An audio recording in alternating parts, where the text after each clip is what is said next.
Hare Krishna. In the last video, we talked about the external manifestation of the Paramatma. A natural question may arise: who should be considered as such? Everything is simple.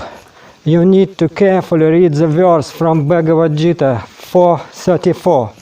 Just try to learn the truth by approaching a spiritual master, inquire from him submissively, and render service unto him. The self-realized soul can impart knowledge unto you because he has seen the truth.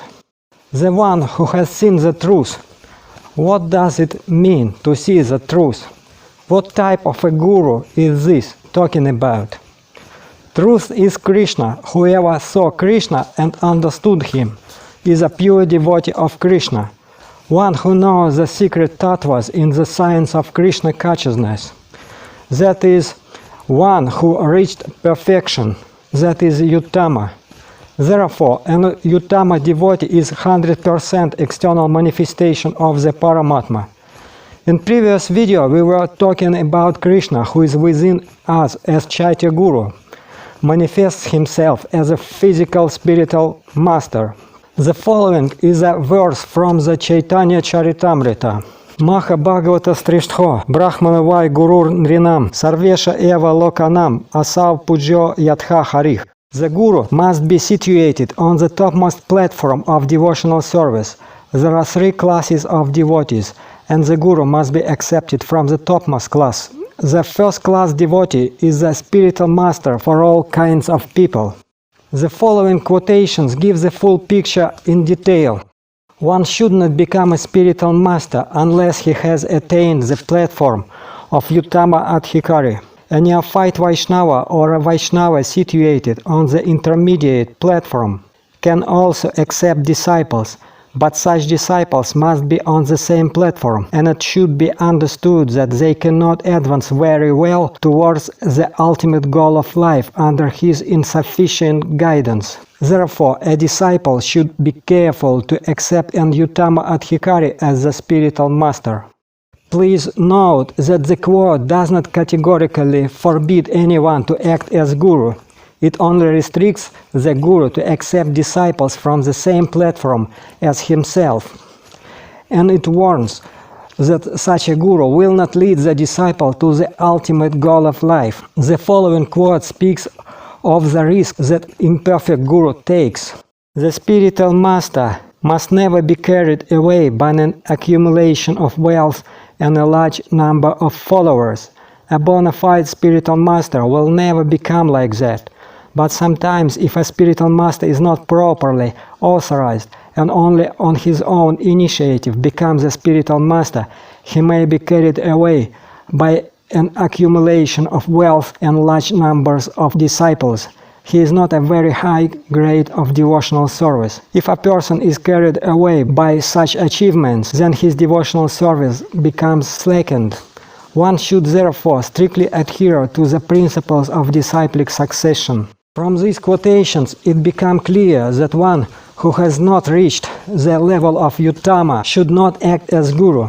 Elsewhere, Prabhupada said that a person who has not reached the level of uttama can still act as a guru and acharya. A person who is liberated acharya and guru cannot commit any mistake, but there are persons who are less qualified or not liberated, but still can act as guru and acharya by strictly following the disciplic succession. And so, we have come to the point that on the one hand, Prabhupada said that the guru must be uttama. On the other hand, he says that a less qualified, non-liberated person can act as guru if he strictly follows the disciplic succession. This seems like a contradiction. How do you put these puzzles together? The following quote answers this question.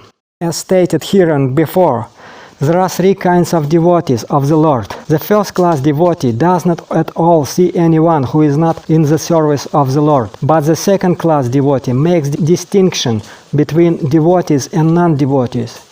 The second class devotee are therefore meant for preaching work, and as referred to in the above verse, they must loudly preach the glories of the Lord. The second-class devotee accepts disciples from the section of third-class devotees or non-devotees. Sometimes the first-class devotee also comes down to category of the second-class devotee for preaching work. But the common man, who is expected to become at least a third-class devotee, is advised herein to visit the temple of the Lord and bow down before the deity, even though he may be a very rich man or even a king with a silk turban or crown. The Lord is the Lord of everyone, including the great kings and emperors. And men who are rich in the estimation of mundane people must therefore make it a point to visit the temple of the Lord Sri Krishna and regularly bow down before the deity. The quotation shows what authority is given to the Guru Madhyama level. A second-class devotee accepts disciples from the category of third-class devotee and non-devotees. Further, non-devotees are advised to become third-class devotees, and for this they must go to the Krishna temple and bow down to the deities, regardless of their social status. That is, Guru Madhyama teaches non-devotees and third-class devotee at least temple standards, deity worship, and the beginning stages of devotional service. The conclusion is that yes, one who has not reached the level of uttama can act as guru, but he will not lead you to the final goal of life, but will at the best bring you to his level.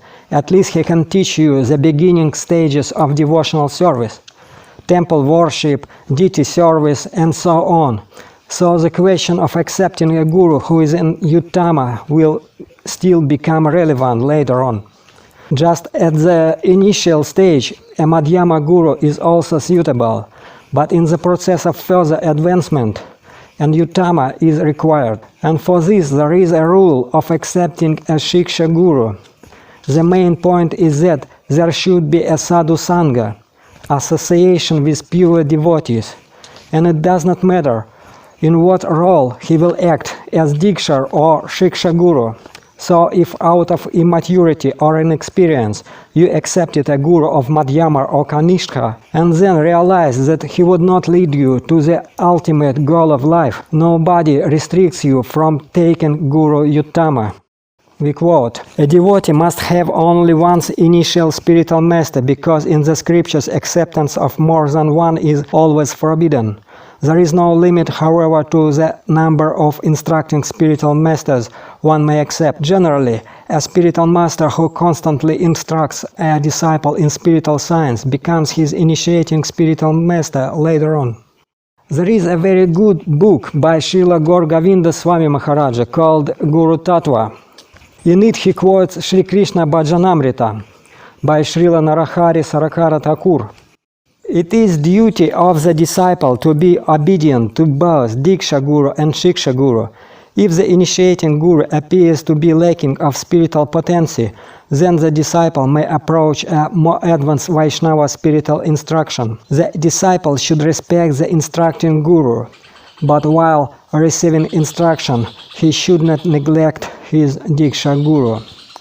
The question arises of what to do with those gurus who have fallen, in ISKCON for example. Were they true gurus, external manifestation of the Paramatma before they deviated? The answer is obvious. Who is not obvious, this can be devoted to a separate video. I will not quote yet. There have already been enough quotes in this video. In a nutshell, I can say that the external manifestation of the Paramatma is a devotee of the highest class, a premika bhakta, that is, a fall is excluded. The one who gives Shuddhanam. Shuddhanama is the nama that contains prema. That is, this is not a Madhyama guru who strictly follows, namely the one who has prema. A few words about the ISKCON gurus. The Ritviks have indiscriminately accused all ISKCON gurus, regardless of their spiritual qualifications, of not having received Srila Prabhupada's order to become gurus. Amara Agya Guru Hana. They believe that such an order should have been in writing, but they cannot give the facts that anyone in the parampara ever received such an order in writing. This was the order of Amara Agya Guru Hana. Prabhupada also told some of his disciples to preach. In fact, the preacher is already a Shiksha Guru. GBC's appointment to be a Guru is a formality. The only question is the qualification of the Guru. Having reached the necessary qualification of the level of uttama, the preacher becomes a full-fledged authorized Guru. The obligation to accept the uttama depends entirely on the candidate to be disciple. That is, before you accept a Guru, you must have a preliminary qualification in order to understand who you accept as Guru. GBC talk about it themselves. When the GBC allows a devotee to take up the service of initiating, it does not thereby endorse him as an uttama adhikari or pure devotee, or certify his having achieved any specific state of realization. Rather, the GBC indicates that it has no objection to his initiating disciples within ISKCON. Within this context, the choice of whom to select as one's spiritual master is ultimately the prospective disciple's own responsibility. At this point, we've got to end the video. Write what question on Ritvik topics you would like to reveal. Don't forget to like and comment. It helps to promote the topic so that more people can get the information about the subject. It's time to end up the Ritvik paranoia already. Click here to subscribe the channel and get the most compelling analysis of Ritvik subject. You will not get it anywhere else. Hare Krishna.